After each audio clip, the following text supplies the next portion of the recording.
سالم بن عبداللہ نے خبر دی کہ انہیں ابن عمر رضی اللہ عنہ نے خبر دی کہ عمر رضی اللہ عنہ رسول اللہ صلی اللہ علیہ وسلم کے ساتھ کچھ دوسرے اصحاب کی معیت میں ابن سیاد کے پاس گئے۔ آپ کو وہ بنو مغالہ کے مکانوں کے پاس بچوں کے ساتھ کھیلتا ہوا ملا۔ ان دنوں ابن سیاد جوانی کے قریب تھا۔ اسے حضور صلی اللہ علیہ وسلم کے آنے کی کوئی خبر ہی نہیں ہوئی، لیکن آپ صلی اللہ علیہ وسلم نے اس پر اپنا ہاتھ رکھا تو اسے معلوم ہوا۔ پھر آپ صلی اللہ علیہ وسلم نے فرمایا، اے ابن سیاد، کیا تم گواہی دیتے ہو کہ میں اللہ کا رسول ہوں؟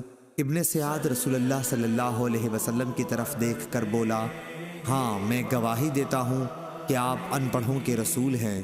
پھر اس نے نبی کریم صلی اللہ علیہ وسلم سے دریافت کیا، کیا آپ اس کی گواہی دیتے ہیں کہ میں بھی اللہ کا رسول ہوں؟ یہ بات سن کر رسول اللہ صلی اللہ علیہ وسلم نے اسے چھوڑ دیا اور فرمایا، میں اللہ اور اس کے پیغمبروں پر ایمان لایا۔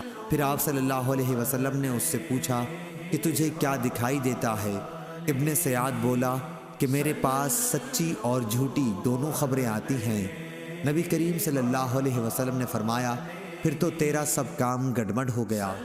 پھر آپ صلی اللہ علیہ وسلم نے اللہ تعالیٰ کے لیے اس سے فرمایا، اچھا میں نے ایک بات دل میں رکھی ہے، وہ بتلا۔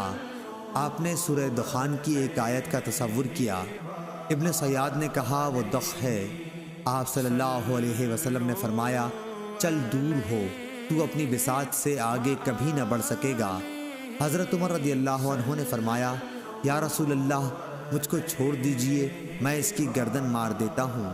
آپ صلی اللہ علیہ وسلم نے فرمایا، اگر یہ دجال ہے تو اس پر غالب نہ ہوگا، اور اگر دجال نہیں ہے تو اس کا مار ڈالنا تیرے لیے بہتر نہ ہوگا۔ صحیح بخاری حدیث نمبر 1354۔